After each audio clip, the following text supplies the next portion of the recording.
Okay.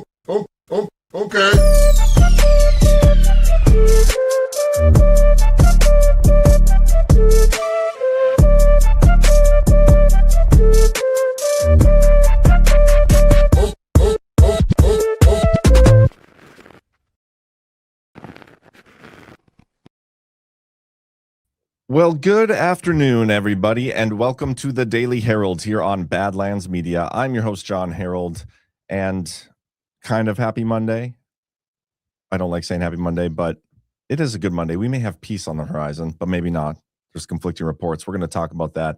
Pretty excited about today's show. I have a guest joining me, somebody you guys know from the chats, who happens to be, I guess we'll call him our expert in the oil industry. It's polymathanon. And he's gonna, I don't know, answer some burning questions, talk about the oil industry a little bit and prices and what he's seeing.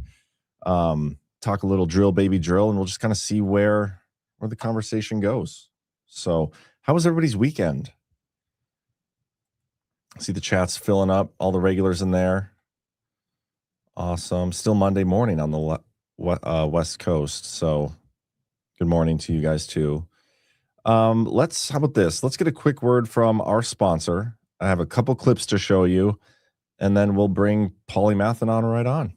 So first up, Benson Honey Farms. And before I even play this sponsor, I got to say, yesterday I played the interview that I did with Mo on our new show, America First Stories. And I got to say, it was such a good conversation, and the feedback I'm getting has been really, really good. I'm glad you guys enjoyed it. And, yeah, Mo's a great lady. You guys should support her and her family and Badlands Media in the process by getting yourself some Benson Honey Farms honey, where every jar is pure gold. Benson Honey is excited to be back on Badlands Media with their latest 2025 honey harvest straight from their farm in Nebraska. While they've been busy working to improve their state politics from the ground up, they never forgot the importance of sharing the best honey around. Did you know honey isn't just a sweet treat? It's nature's medicine, perfect for alleviating allergies, soothing upset stomachs, or as a delicious natural sweetener for baking. Benson Honey is never heated, ensuring you receive it in its pure raw form, full of natural goodness. At Benson Honey Farms, quality and purity is top priority, and they're committed to providing the finest honey from hive to home. Join the supportive community and enjoy a special offer. Visit badlandsmedia.tv/honey and use promo code Badlands for 15% off your purchase. That's Benson Honey Farms. Savor the authentic taste of Nebraska and support this America First business. You can also give them a follow over on Facebook at Benson Honey Farms. And then also real quick, guys, don't forget to get your GART tickets. We are like 3 weeks away or something crazy. Patriots, the fight for truth doesn't stop at the screen. It's hitting the road again. Badlands Media is rolling into Nashville on April 9th through 12th. For the next stop on the Great American Restoration Tour. Join your favorite Badlands hosts and like-minded Americans for 3 powerful days. Packed with unfiltered discussions, deep dive panels, and real debate. Hear the raw truth, ask the tough questions. No topic too hot, no question too bold. GART is where our community comes alive. Tickets are on sale now at badlandsmedia.tv/GART, where you can also grab a virtual pass and watch from home. Join us to question narratives and fight for America's future. Nashville's calling. The restoration continues. Get your passes today. See you in Music City.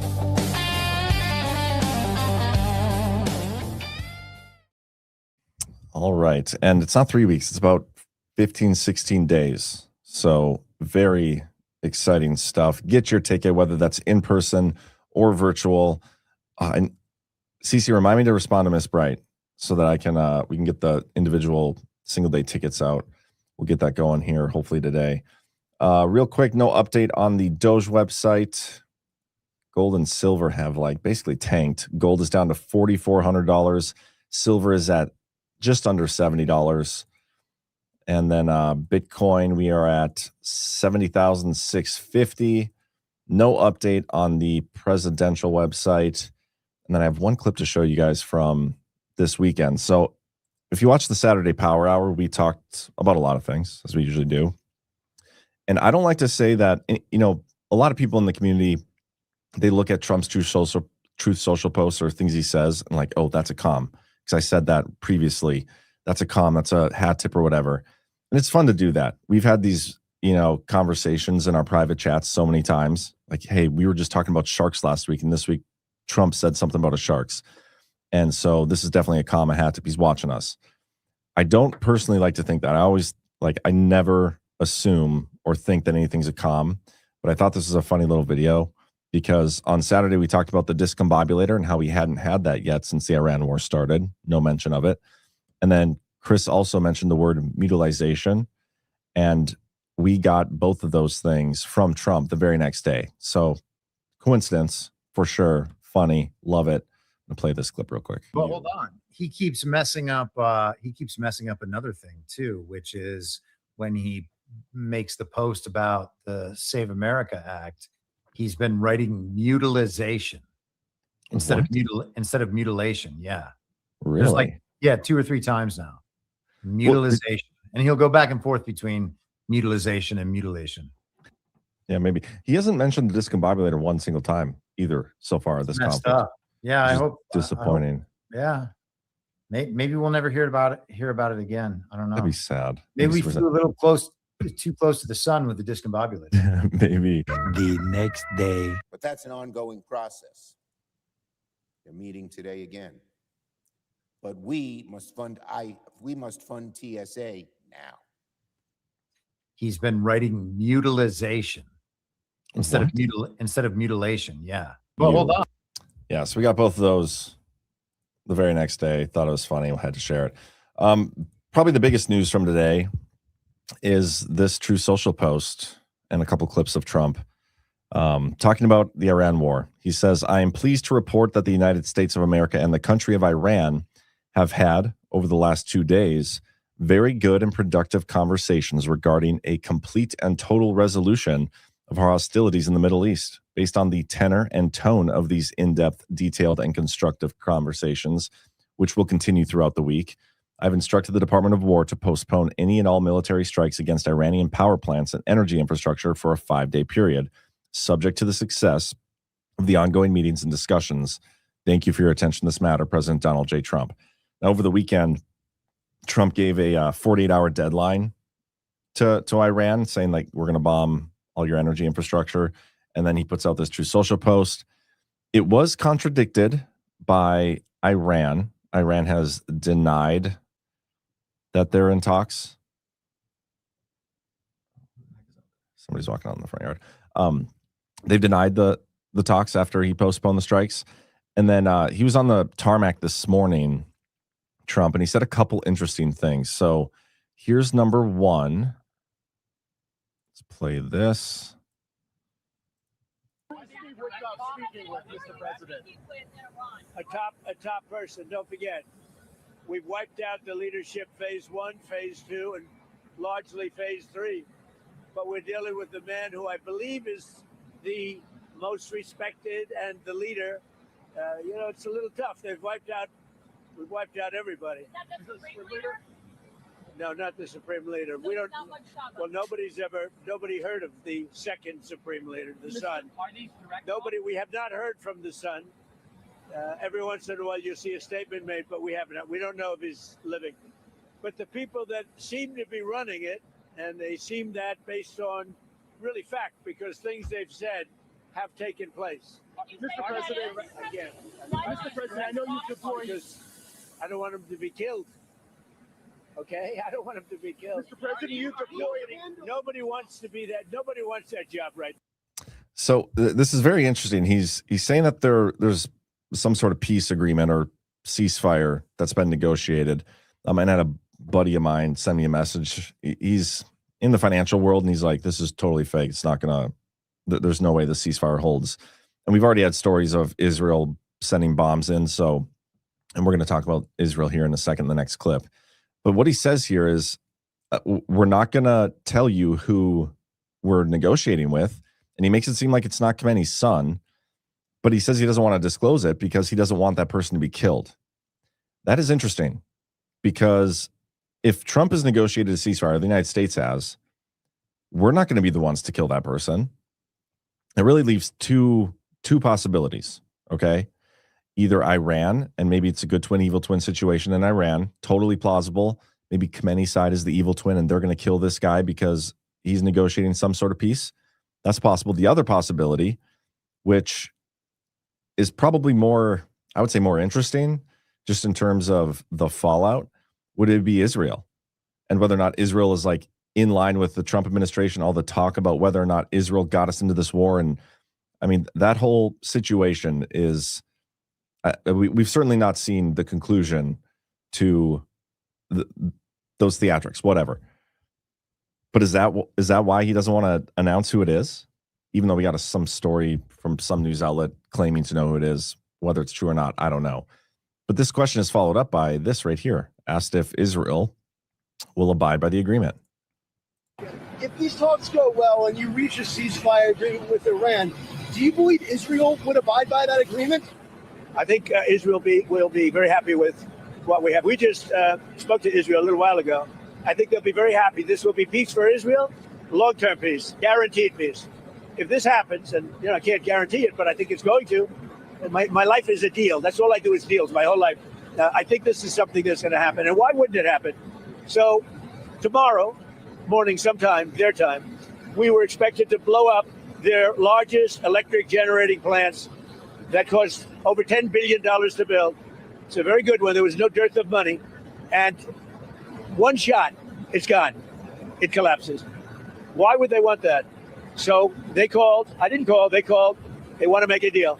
And we are very willing to make a deal. It's got to be a good deal. And it's got to be no more wars, no more nuclear weapons. They're not going to have nuclear weapons anymore. They're agreeing to that. Any of that stuff, there's no deal. Have they offered to reopen? You said you want to get the enriched uranium. How are you going to get the enriched uranium? Are you going to It's very easy. If we have a deal with them, we're going down and we'll take it ourselves. Can I ask you, the Treasury lifted sanctions on Iranian oil that was out to sea. You criticized President Obama for giving Iran $1.7 billion. Well, I just want to have as much oil in the system as possible. And we don't even know if Iran gets that much. Anyway, so at the beginning there, he talks about, well, we just spoke with Iran. It sounds like he didn't talk to, Israel. It sounds like he didn't talk to Israel before he, this agreement with Iran. It's really making you start to wonder how entangled the United States and Israel are throughout this conflict. I'm sure they're sharing intelligence. They're doing joint missions on some things and whatnot. But when it comes to the peace aspect and how this gets resolved, it seems like Trump, based on what he's saying, again, total speculation here, but it seems like Trump is leaving them out of it, kind of like he left Ukraine out of those peace negotiations for the most part. NATO, it's like between him and Russia, we're the ones that are negotiating this peace deal. You're just going to end up going along with it. Feels like it's the same vibe here. Okay. And then one more clip, just in terms of no ground troops or whatever. This was on Fox News. Could be total fake. No idea. But we're being told that there are elements of the 82nd Airborne Division that have arrived in the Middle East. And after this clip, we'll be bringing Paulie Mathenon on. Good morning, Bill. And over the weekend, President Trump had given Iran a 48-hour deadline that was set to expire at 7:44 p.m. Eastern time early tomorrow morning here in the region. But after that Truth Social post that you just read, Bill, President Trump now extending that deadline 5 days, perhaps after the markets closed, after he said he had good and positive discussions with the Iranians. Now, the Iranians denied that any kind of discussions took place. But here in the UAE, it joined more than 20 nations that have signed on to help open the Strait of Hormuz and condemned Iran's action. They said they would be willing to contribute, but did not list any specifics. But they want to get the Strait of Hormuz open. And over the weekend, U.S. forces did not get the weekend off, Bill. And now it's over 8,000 strikes hitting targets deeper now inside Iran, including destroying more of Iran's one-way attack drones. Though Iran's still averaging over 60 drones and over 24 ballistic missile launches each day throughout countries in the region, more than 3 weeks into this war. And just a short time ago, as American-Israeli airstrikes continue, the air tasking order, starting lineup in layman's terms, Bill, will be without the USS Gerald R. Ford. She just arrived in Crete earlier today in the Eastern Mediterranean. After a fire on board in the laundry room, she will be replaced by the USS George H.W. Bush, getting ready to set sail in the coming days from Norfolk. And the USS Tripoli Amphibious Ready Group should be arriving here in the Middle East in the coming days with over 32,000 Marines on board, and an equal number in the 11th Marine Expeditionary Unit aboard the USS Boxer should be here in about a month after leaving San Diego in the past week. Now, there's also indications based on plane spotters that elements of the 82nd Airborne Division, probably the Alert Brigade, have arrived here in the region based on flights, cargo flights from Fort Bragg and likely also Fort Campbell. That's also home to elements of the 18th Airborne Corps, of course, 101st Airborne Division. Bill. Yeah, so we'll see what happens. And it's certainly going to be interesting. This week is going to be a fun one. And by fun, I mean it's going to be a shit show. So we'll see. And then this morning, before Trump made that True Social post, there's a ton of volume in stock and oil futures. They were surging. And then about 15 minutes after the trades were put in, the announcement came out and everything surged. Things are up. So certainly it seems like people may have had some insider knowledge that was about to take place. But with that, guys, I want to bring on Paulie Mathenon and talk a little bit about oil and the gas industry and what's going on over there. Welcome to the show, Paulie Mathenon. Is this your first appearance on Badlands? Yes, sir, it is. But you're gonna be doing shows with John Drake soon, I'm told. Yep, that's in the works. That should be coming up a couple of weeks. We're planning on maybe right after GART. Awesome. Very exciting. Do you mind giving people a little background about you and your role? 'Cause you're a supplier for the oil industry. Is that correct? Yeah, the company I work for, we engineer. Well, I engineer products for the oil and gas industry. It's all for extraction purposes. So I'm on the supply end. We work with a lot of different companies, but that's what I do. But then as a matter of course, because, it determines my livelihood, I follow pretty closely everything that goes on in those particular markets and listen to what our customers have to say about, how they're feeling or what they're seeing on the ground and how they're thinking they might react in the next quarter or what have you, for what they're going to produce. Sure. So let me ask you this question first. Going back to when Trump took office, did you notice any change? Like I want to talk about this before we even get to the Iran aspect. Did you notice any change in your industry? Like when Trump got in there, did we start drilling more? Did demand go up? Like what did you see when he was inaugurated? Yeah, actually, it's kind of funny is at the time, probably the last 2 years or so of the Obama admin, I saw how the market tapered off really bad. We had to lay off a bunch of people, and we were just barely hanging on, our business. And this is back in 2014, 2015? Yeah, it's slow taper off back in that range. And then literally the company, they're pretty good people. They were just paying people to go around and more or less just clean and maintain the factories because we literally were producing nothing. Wow. And then the morning after Trump was elected, phones were ringing off the hook and they were saying, go as much as you can do. Give us as many parts as you can. Wow. Just like overnight, we went from having nothing to do to having way more capacity than we could ever want. Okay. And then was there a change when Biden got in there and then when Trump came back the second time? There was. It slowed a bit at the near the tail end of his first admin, and then we basically ended up in the same scenario throughout Biden's stint pretending to be president. Now, when Trump came back in, Trump 2.0 or 3.0, whatever you want to call it, we did see a slight uptick. I think it was optimism on our suppliers' behalf, but in all reality, that only lasted for a couple of months, and then we kind of tapered back off, and we've been in just a hand to mouth kind of holding pattern where we're getting just enough work to keep the lights on, but it hasn't really ramped up yet. Interesting. So, what about the drill baby drill rhetoric that we've been getting? Has that not been true? There's drilling, but there's not actually extraction and fracking. There's a difference between the two, and they kind of go hand in hand. You know, do you want to explain that more in detail? Yeah. Well, what you have is you have basically two different types of oil economies and oil extractions. Worldwide, in other places, in the Middle East, you have a lot of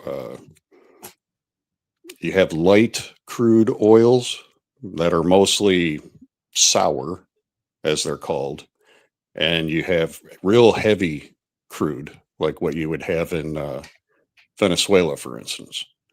Sure. Now that's a completely different kind of oil than what we produce in the United States. Ours is all shale oil, not all, but mostly shale oil. And the refining process is completely different, and the extraction is different. Yeah, there's kind of a lot to it, and understanding that the process of what we have here is, because it's mostly shale oil, means it's trapped in sedimentary rock. It's not like free flowing like you would have in the deserts of Middle East and other places. So that requires fracking.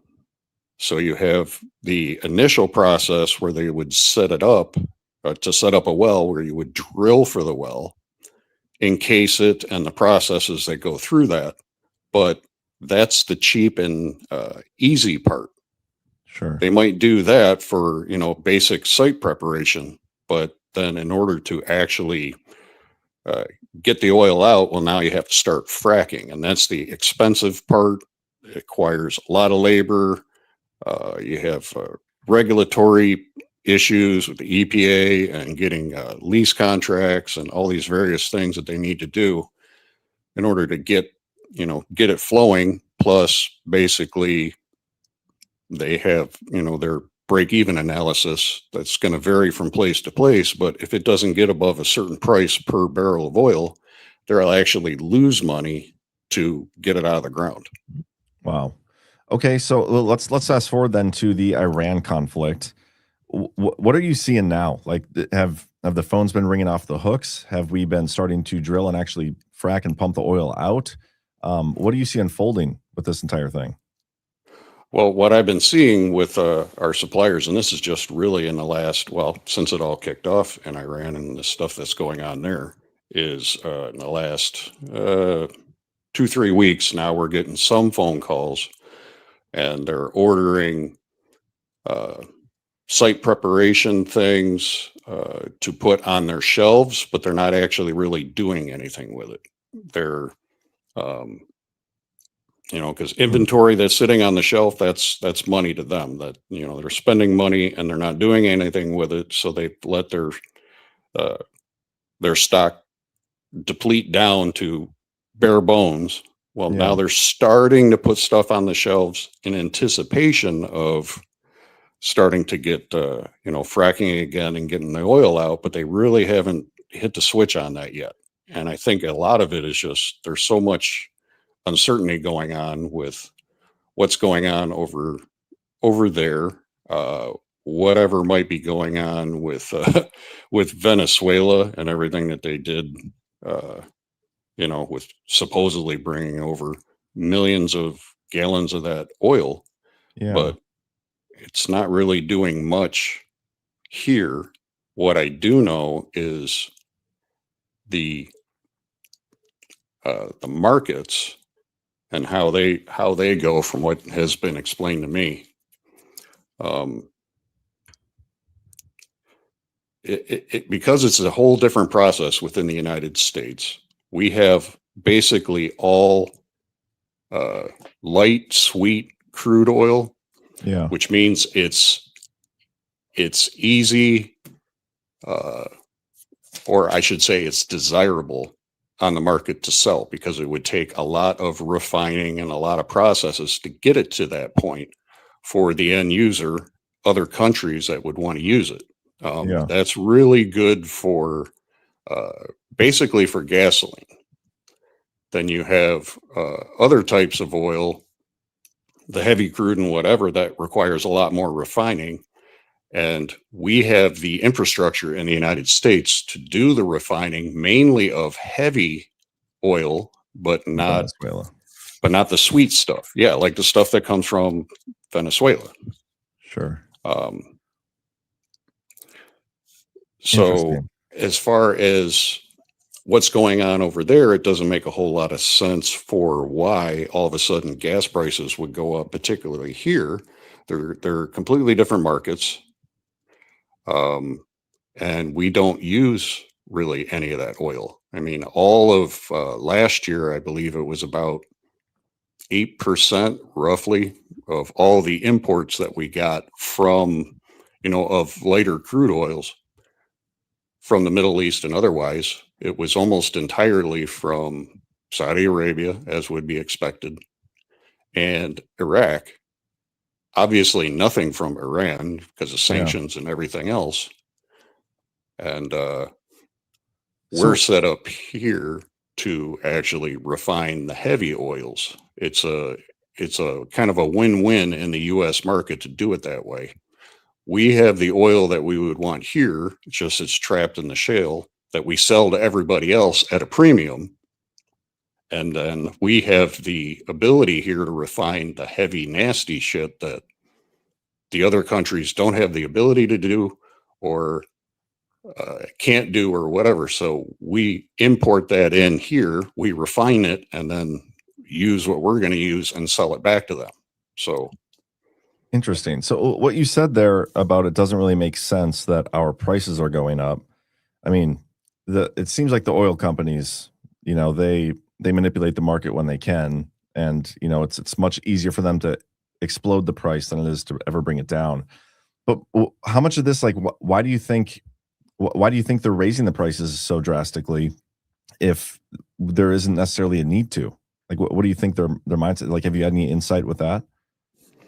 No, I would say you're right. It's probably basically just it's market manipulation. It's just the ability that they can do it, and they can raise the prices up really fast, and then it drops off really slow over a long period of time.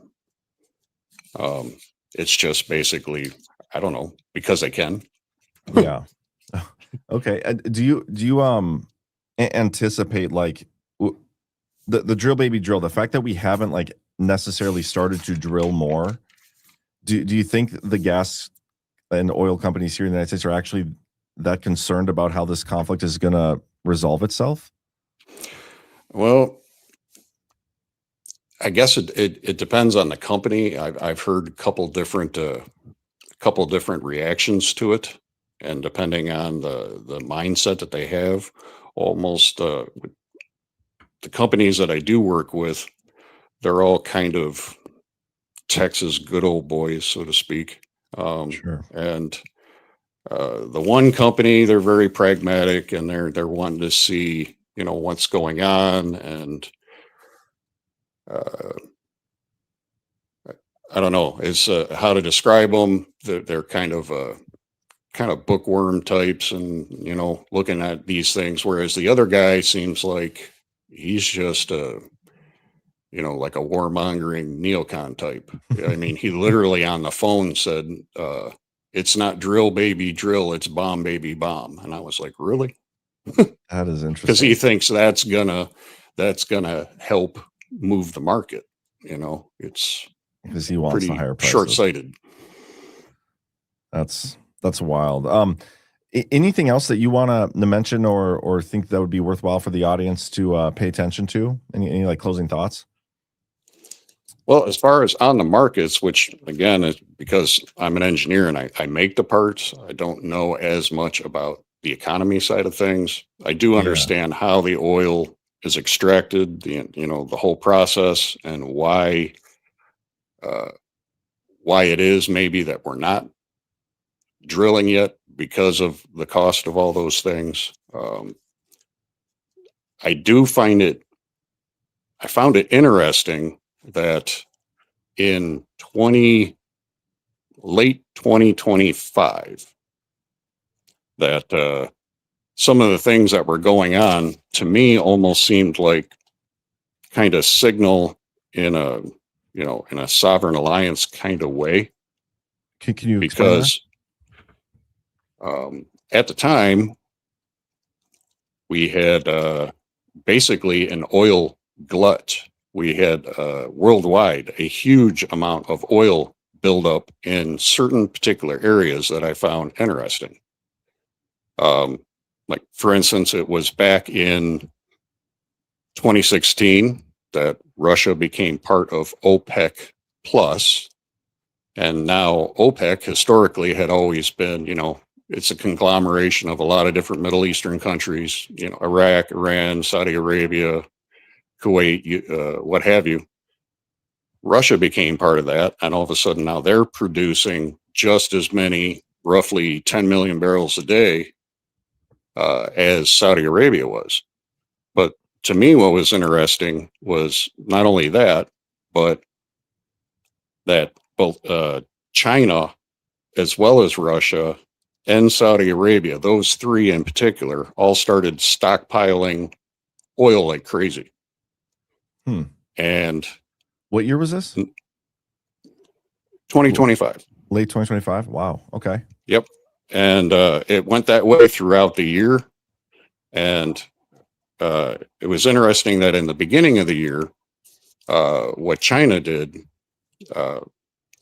Xi's China, they passed a new law about a new energy law, in which the oil companies were now mandated to increase the oil stocks at their own facilities rather than within a national SPR, a National Strategic Petroleum Reserve, so that effectively positions the private firms as long-term strategic, quote unquote, partners for the government.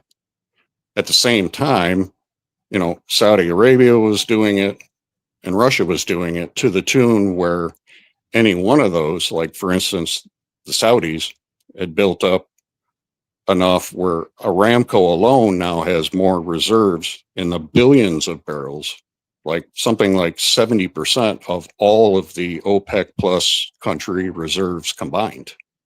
Wow. Now, all of that happened just prior to all the Trump tariffs, like, Executive Order 14195 on the Chinese goods. Yeah. And then later on in April, you had Liberation Day.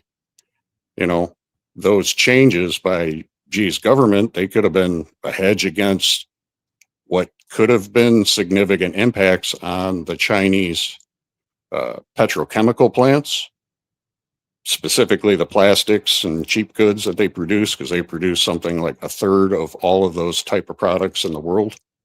Or it could have just been, a planned strategic shift for them in their GDP output. And the fact that those ones in particular did it all, to me, almost seems like they knew ahead of time that there was going to be some kind of shift in the flow over the control, whether it's the energy markets or perhaps they were part of it. Wow. I don't know.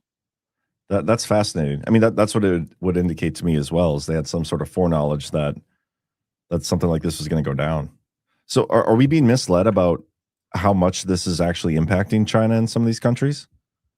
Well, it would impact a lot, at least what goes through the Strait of Hormuz area, from what I understand, to India, China to a degree, Japan and otherwise, but then they had that oil buildup ahead of time. And a lot of that included what they call water swell, which is just a terminology that means they don't even have room to put it in their stockpiles on land. They're putting it on tanker ships and sending it out to sea, to the point of, having hundreds of millions of barrels in ships that are floating out in the water waiting to onshore and pump the oil off. No way.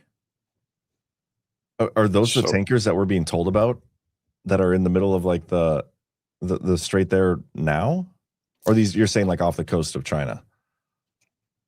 I'm saying that they're out to sea in general. I can't say where they happen to be. That I don't know. Interesting. But yeah, that part's interesting. I also found it interesting that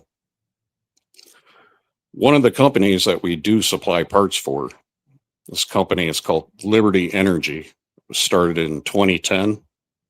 They have about 20% of all the onshore wells in the United States. So they're, it's a pretty large customer considering. I routinely work with these guys. The founder and the CEO, I've seen them at an oil expo, and the last one he had attended, it was near the Bakken. It's called the Bakken Basin. It's in North Dakota. Yeah, the Bakken. That was just prior to Trump tapping him on the shoulder. This is Chris Wright, and he made him Secretary of Energy. No way. Yeah, So I'm seeing that here. He was the 17th United States Secretary of Energy. that's right. Yep. Wow. Yep. So he's an oil and gas guy in the business, but he's also heavily involved in nuclear energy startups. Like he got involved with one, I think it's called Oklo Inc. and some other things, but that guy's a character. It also didn't escape me that he was also part of the board of directors for the Federal Reserve Bank for about 4 years. Chris Wright? Yes. I did not know that. Yeah. So he's got some different interesting ties with that guy. I actually learned this morning, I thought it was funny. He had kind of a Galen Windsor moment, if you know who that is, but I do not. Some of these environmental terrorists, they were saying that, the fracking fluids are dangerous and fracking in general is dangerous, whatever. So in 2019 at one of the shows, he actually took some of the fracking fluid and he drank it on stage just to prove it wasn't hazardous. Oh, no way. Yeah. He's still with us today. So yep. That's crazy. Well, that is fascinating. I did not realize his connection. So have you actually spoken with him in your role? No, I saw him, but I did not meet him or speak to him. Gotcha. It was just, and then back then that was, before he got tapped by Trump, he was just, that's the CEO of the company that I make parts for. Oh, that's cool. Yeah, that's fascinating. Anyway, Paulie, I appreciate you coming on. And at any point, if you ever have something that you think is worthwhile discussing related to the oil and gas industry and stuff you know about, you feel free to reach out, and I'd be happy to get you back on. You got a voice for this, man. Yeah, sure. Yeah, like I said, this is all stuff, kind of out of my element, talking about the actual economics of it. It's more on the engineering and the production and how that whole system works that I actually do know a lot about. But yeah, well, I mean, you certainly know more than I do. I'm just, I read a story, talk about it, what I think is happening, and half the time I don't even know if I'm right about it. So it's good to have somebody with a background in the industry. Yeah, I've been doing it 20 years, so been learning a good bit about it. That's awesome. Well, thank you, Paulie, and looking forward to chatting with you again, and looking forward to seeing you on John Drake's podcast here in the coming month or so. Chris Wright, Right, sir. In the chat is asking who's that Chris guy's last name. It's Chris Wright. He's the Secretary of Energy. Yep. Thanks again, Paulie. We'll catch you later. All right. Awesome. He is a wealth of knowledge, and I gotta admit, I live in North Dakota. We had the oil boom back in the day. I'm pretty sure it was somebody from the oil industry or was working on the in the oil fields up in the Bakken who bought my parents' house at one point, like back in 2000. Gosh, I don't even remember when that was. But all that said, like I don't know many people that are actually in the industry, which is interesting. So it's good to have somebody on who does. And but anyway, I'm gonna keep plugging away here because there's a few more things I want to get to before we end the show. Let me see if I can figure out what they were. Let's see. Actually, you know what? Real quick, I'm gonna get one more sponsor in. Let's do this real quick. Talk a little bit about Rumble Wallet, because I did see the show started with a donation from JBA 512 who tipped $10 in Bitcoin. It's that easy. It's that easy. You guys, Rumble has been pretty much, I would say, paving the way in terms of how they try to support the creators that use their platform. A lot of these places, they take 50%, up to 50% of donations that are given on stream, YouTube, Twitch. The Rumble Rant program, I think it's 20% that's taken. But when you use Rumble Wallet to gift to the creators at Badlands, they take zero. So we can keep nearly 100% of what you send over. You can super chat with Bitcoin, Tether USD, or even Tether Gold stable coins. The tip shows directly in the chat, and we do our best to read those every show. So all you need to do is go to your app store, download Rumble Wallet. You can also go to wallet.rumble.com and download it directly there. But it's an amazing way to get rid of the middleman and support not only us, but Rumble and their fight for free speech. Some pretty awesome technology that they're using. So thank you, Rumble. Thank you guys who continue to support us. And thank you, Rumble Studio, for that ad. This story is an interesting one, I would say. Devin Nunes, he is the chair of the Intelligence Board. Robert O'Brien is also on this board. He says that they will be probing alleged political bias in China election intel. The civilian board overseeing U.S. intelligence agencies will investigate whether political bias prevented analysts from sharing evidence with Congress and President Trump regarding alleged Chinese election interference, according to Chairman Devin Nunes. This was the story that came out last week that was pretty big. What I find, I don't want to say silly. I don't know if silly is the right word, but maybe there's not a better word for it. It's to think that this already didn't happen. I mean, it was an old story. We knew about that. We knew about the intelligence community being weaponized against Trump and not sharing intel. Like, these are all reruns, 3 or 4 year old reruns. And to think now they're just going to start looking into whether or not it was okay of them to share intelligence or not share intelligence. That's silly. Maybe silly is the best word. But I still think there's a bigger story coming here. They're laying the groundwork for something. We need arrests, not probes, says Hammer Guy. I would agree with that. I would definitely agree with that. Miss Wally, my dad told me when he was 18, he used to get paid on Friday and was able to fill up his tank, buy a carton of cigarettes, and a 6-pack of beer, all for less than $10. That is nuts. I bet that's back when you could get one income. One person in the family having an income and have a house and a car and everything you needed. But boy, have things changed. Silas _ in the chat says OnlyFans CEO is dead. I did see that. I heard it was cancer. I mean, I do not care that he has died. While I do not wish ill will upon anybody, most of the time, I do not. I'm not going to lose any sleep over that one. What else?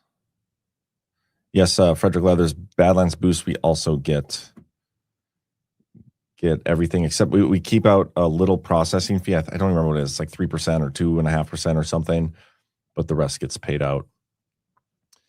There was a major crash this morning in LaGuardia Airport. You can probably see a picture here. Sounds like the plane crashed with a fire truck. That'd be scary as hell. It must have been landing, right? I said, I don't know if I read to see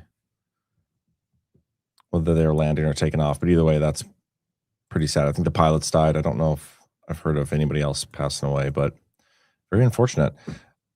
But speaking of airports and whatnot, Trump did finally send in some ICE agents to take over the airports, not take over, but run TSA. We had this post.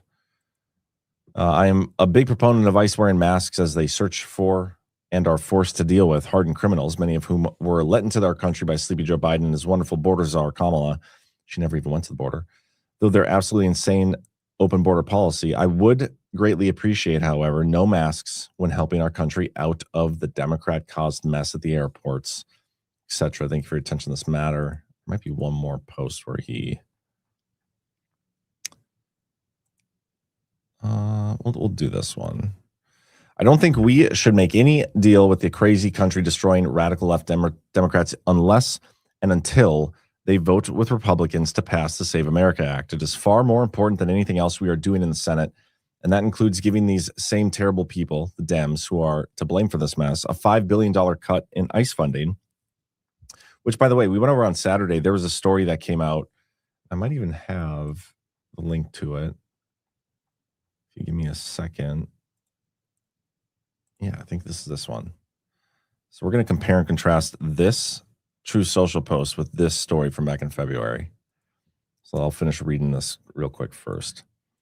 The Dems who are to blame for this mess, a $5 billion cut in ICE funding, a deal which, even when disguised as something else, is unacceptable to me and the American people unless it includes their approval of voter ID with picture. Citizenship to vote, no mail-in voting, with exceptions all paper ballots, no men and women's sports, and no transgender mutilization of our precious children. Put it all together and also let Leader Thune clearly identify those few Republicans that are voting against America. They will never be elected again. In other words, lump everything together as one and vote. Kill the filibuster and stay in D.C. for Easter if necessary. Make America great again. It's kind of funny, though. It's like we need the Save America Act to fix our election system. But if we don't get it, the people who voted against it will never be elected again in the voting system they voted against fixing. That is silly. But in here, he talks about this $5 billion cut in ICE funding. That wouldn't actually even do anything, because the one big beautiful bill, even though it was very big, not always beautiful, it essentially made ICE shutdown proof. And there's a story out here. I'll post this in the chat. I'm not going to read through it, but we talked a little bit about it on Saturday. There you guys go. You can check that out on your own time. It's in the chat, and I'll put it over on YouTube too for you guys. Tomcat01 New Jersey and YouTube says cigarettes were 45 cents a pack in 1978, and the states realized they can tax them to balance their budgets. But we don't have balanced budgets, so. But yeah, government just always ruins everything. Babbage3 in the YouTube chat says, so the ICE at TSA take off the masks for optics. The next thing will be people online doxing them. 100%. I think that's all the True Social posts that I wanted to discuss. He had a whole bunch of economic ones that he shared. He shared this. USA now produces more oil than Saudi Arabia and Russia combined. Okay, why are gas prices going up so much? USA now produces more natural gas than Russia, Iran, and China combined. Why are prices going up? The USA is a global leader in oil production. Why are prices going up? Just kind of funny. Maybe that's what he's trying to expose. But yeah, it looks like ICE is at 14 airports right now with more to come. I think it's good. It's needed. The optics of the TSA and the lines at the airports, I do think that was potentially damaging Trump. I mean, we can put blame on whatever party you want. Oh, it's hurting the Democrats. None of that matters in a fraudulent election system. So fix the actual problem, and I think this is what that's going to do, which I like. What else? I think there's a couple more stories that I wanted to just quickly mention, and then get you guys out of here over to Y-Chromes. But I'm not finding them.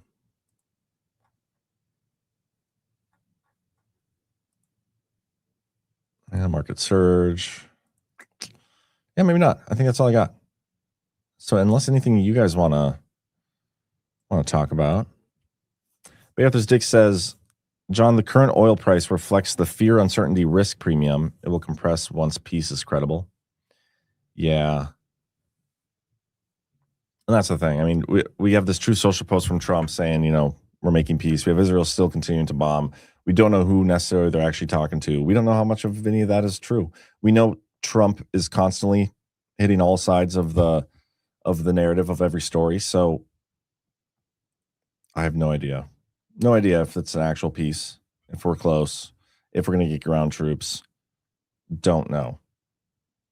I mean, if you were going to send in ground troops, would you say like, hey, we're going to stop bombing and we're negotiating peace? And then like sneak them in there real quick, grab all the uranium and get out of there. Go says wait lines for TSA's 3+ hours at Houston Airport. That is nuts. That would make it the trip not worth it for me, whatever it is. Clearcat 367, John, is there any chance there may be a time change for Daily Herold or Wychrome so they don't overlap?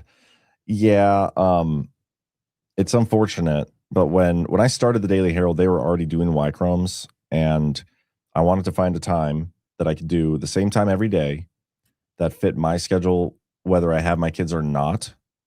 Because on weeks I have my kids, like it's very difficult for me to do anything after. Basically, I have to be done by like 2:30 my time in order to be sure to pick them up from school and all those things. So my cutoff is 2:30 my time, and yeah, it was the only time that worked for me long term, and I'm not going to make them change their time. I mean, they've had it longer, and it's only one day a week, so it's all good. Solomon sure is helping the Hope on War Room again today. I don't know if I saw him. Let me see if I can find a clip. Solomon War Room. Hold for processing. Oh, what's the date today? Here is him from today again. This is kind of it looks like a repeat story, but. In Great Britain, when they learned China was hacked, or when China had hacked their voter. Wait, this is. I think this is from the other day. Registration database. The intelligence community there put their country first. They made it public. They corrected it. There were great recriminations. There was a national crisis. In this country, leftists in the intelligence community buried that notion. We know that because the ombudsman for the intelligence community said he found the evidence, he found the receipts, he found the goods that said that the intelligence community hated Donald Trump. They called him a vulgarian, and they were intent on not letting him, the Congress, or the American public know that China had hacked our databases, our voter registration data, specifically because they didn't want to help his China policy. They disagreed with it. They had a leftist view on China, and they allowed that political view. Yeah, this clip is from last week during the intelligence hearings, so don't want to regurgitate that too much. But he's right. I mean, he's saying that we have all this intelligence. Why aren't we sharing it with Congress at these hearings? And I would argue, because Congress is in on it. Why would you share it with those people? They're part of the problem. Anything else? Let me see if there's anything else that's breaking news since I went live. Otherwise, I'm going to get you guys out of here. I'm not seeing anything. Oh, yeah. What was interesting is the Supreme Court, they were hearing oral arguments about mail-in voting. And here, take a listen to this. This is Justice Alito. I haven't listened to this yet, but people are talking about it on social media. Again, they're hearing a challenge on receiving mail-in ballots after Election Day. We have lots of phrases that involve two words, the second of which is day. Labor Day, Memorial Day, George Washington's birthday, Independence Day, birthday, and Election Day. And they're all particular days. So if we start with that, if I have nothing more to look at than the phrase Election Day, I think this is the day in which everything is going to take place, or almost everything. And then we have 3 points in time, 1844, 1872, 1914. We can ask, what would people have thought on those days is meant by this phrase election day? Which of those should we choose? Which of those dates should we choose? Well, I think you could choose any of the three. I mean, honestly, I think the single best one, if you're just going to choose one, is 1872. And the reason I say that is because 1914 is the latest in time, but that's the one that Congress gave the least thought to. Interesting stuff. We'll see what they do. I would anticipate, and I've been wrong about the Supreme Court and their decisions in the past, but I would anticipate this would be a no-brainer, like pretty easy to not allow the reception of mail-in ballots after Election Day. Seems like a no-brainer, but who knows? We shall see what happens. A couple Rumble rants here from JBA512, who tipped $10 in Bitcoin. Thank you so much. The final demand is for $5 says, is Joe Kent part of a white hat psyop that exposes Israel and grants Trump 100% optical and political narrative shielding against the mainstream media and the Christian "we will die to defend biblical Israel" base? It's definitely one way to look at it. It's definitely a possibility. I have no idea if that's what he is. We may never know if that's what he truly was. I did reach out in Twitter DM asking to interview Joe Kent. And so if I ever get him on, I'll ask him that. Are you just part of a white hat psyop to expose Israel? We'll see. But I mean, that's whether or not that is what he is, he could definitely be playing that role unwittingly and doing that unintentionally. And then final demand, as again says, why does gas go up 60 cents in 2 days when the price of a quart of oil is the same as it was 3 months ago? Seriously, somebody needs to explain how that is legal. Why don't people scream about that? I don't know. Maybe we're too busy screaming about everything else. But there's lots of things to scream about. That's one of them. We should ask our government to do something about it. Anyway, that's all I got for you guys. I'm going to send you over to Y Chromes here after I play our soft disclosure ad. Make sure you guys tune in tonight on Baseless Conspiracies. Me and Zach will be doing another banger of an episode. I don't know what we're talking about today, but otherwise, I will be back again tomorrow at 1 p.m. Eastern right here on the Daily Herold. So you guys have a great rest of your day.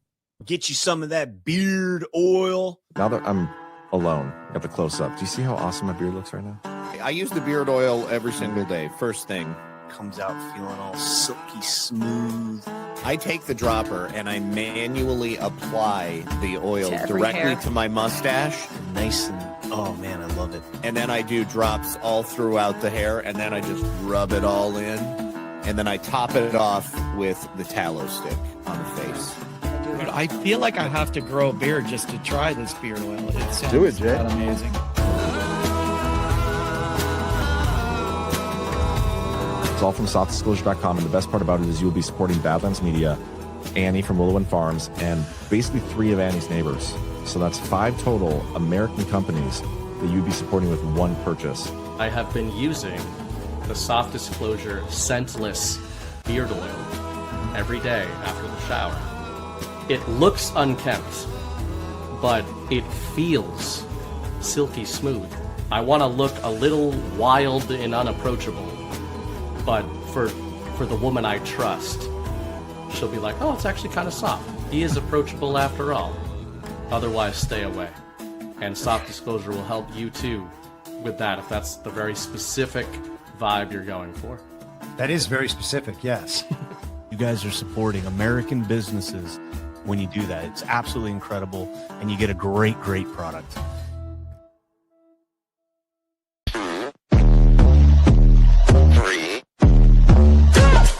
Let's get started.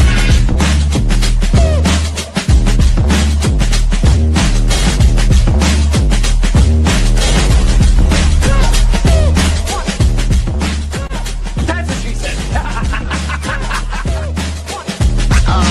Oh, that's real good. Why stop to me? Stop to me.